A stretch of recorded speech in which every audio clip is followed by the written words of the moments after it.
ദൈവത്തെ ദർശിച്ചവരാണ് വിശുദ്ധർ.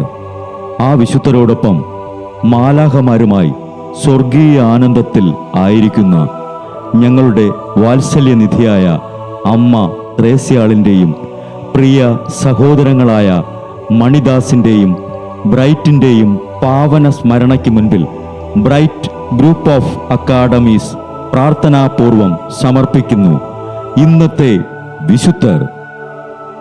അവതരണം അനിൽ കുഴിഞ്ഞകാല. ആശയം മുത്തയ്യൻ ആൻഡ് സെലിൻ പ്രിയ.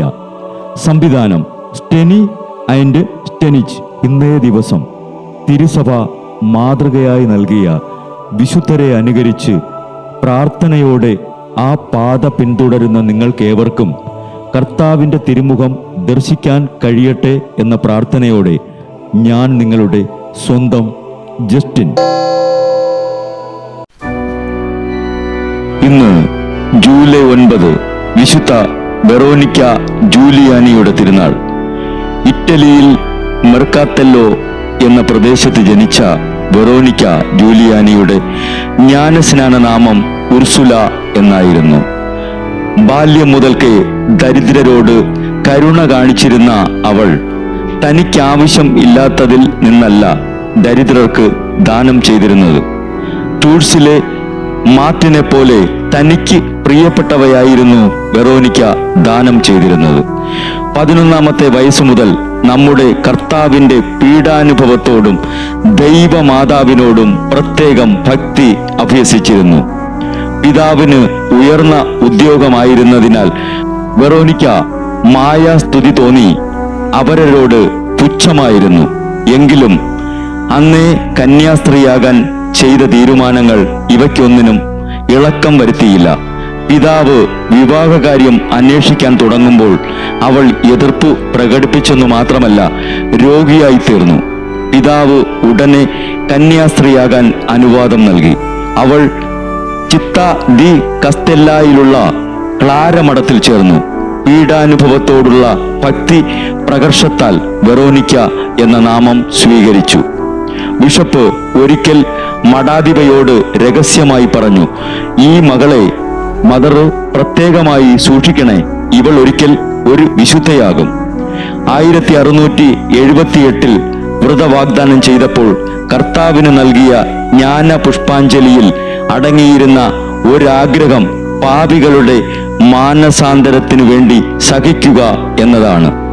കർത്താവ് കുരിശു വഹിക്കുന്ന ഒരു ദർശനം അവൾക്കുണ്ടായി. ഹൃദയത്തിൽ ഒരു കുരിശ് പതിച്ചു കിട്ടിയെന്നും പറയുന്നു. 1694 പഞ്ചക്ഷതങ്ങളും നമ്മുടെ കർത്താവിൻ്റെ മുൾമുടിയുടെ മുറിവുകളും അവളുടെ ശരീരത്തിൽ പ്രത്യക്ഷപ്പെട്ടു. അത് ചികിത്സിച്ചു നോക്കിയെങ്കിലും ഫലമൊന്നും ഉണ്ടായില്ല. 1716 മഠത്തിലെ ആബട്ടായി. 67 വയസ്സുള്ളപ്പോൾ മസ്തിഷ്ക ആഘാതത്തെ തുടർന്ന് ശരീരം തളർന്ന് അബോധാവസ്ഥയിൽ 1727 ജൂലൈ 9 വെറോനിക്ക ദിവംഗതയായി. 1839 അൽഫോൺസ് ലിഗോരിയോടൊപ്പം വിശുദ്ധ പദവിയിലേക്ക് ഉയർത്തപ്പെട്ടു. വിശുദ്ധ വെറോനിക്ക ജൂലിയാനി ഞങ്ങൾക്കു വേണ്ടിയും പ്രാർത്ഥിക്കണമേ. ബ്രൈറ്റ് കുടുംബത്തിൽ നിന്നും കർത്താവ് തൻ്റെ മുന്തിരിത്തോപ്പിലേക്ക് വിളിച്ച് പൗരോഹിത്യം നൽകി അനുഗ്രഹിച്ച റവറൻ ഫാദർ ബിൽ ബ്രൈറ്റും സന്യാസത്തിലേക്ക് വിളിച്ച് അനുഗ്രഹിച്ച് മണവാട്ടിയാക്കിയ സിസ്റ്റർ മരിയ ജോസും വിശുദ്ധരെ അനുകരിച്ച് ഇവിടെ ഈ ഭൂമിയിൽ ആത്മാക്കളെ നേടാനായി ഇരുൾ വീണ താഴ്വരയിലൂടെ നടക്കുമ്പോഴും പൈശാചിക ശക്തികൾ വിടാതെ പിന്തുടർന്ന് പീഡിപ്പിക്കുമ്പോഴും മരണം നിഴലായി കൂടെ നടക്കുമ്പോഴും ദിവ്യകാരുണ്യം എപ്പോഴും ആത്മാവിന് കരുത്തേകും പോലെ തിരുവചനമെന്നും പാതയിൽ വിളക്കായി ജ്വലിച്ച് ആ ജ്വാലയിൽ അനേകായിരം ആത്മാക്കളെ നേടിയെടുക്കാൻ സകല വിശുദ്ധരെ, മാലാഖമാരെ ഇവർക്കു വേണ്ടി എപ്പോഴും കർത്താവിനോട് മാധ്യസ്ഥം വഹിച്ച് പ്രാർത്ഥിക്കണമേ.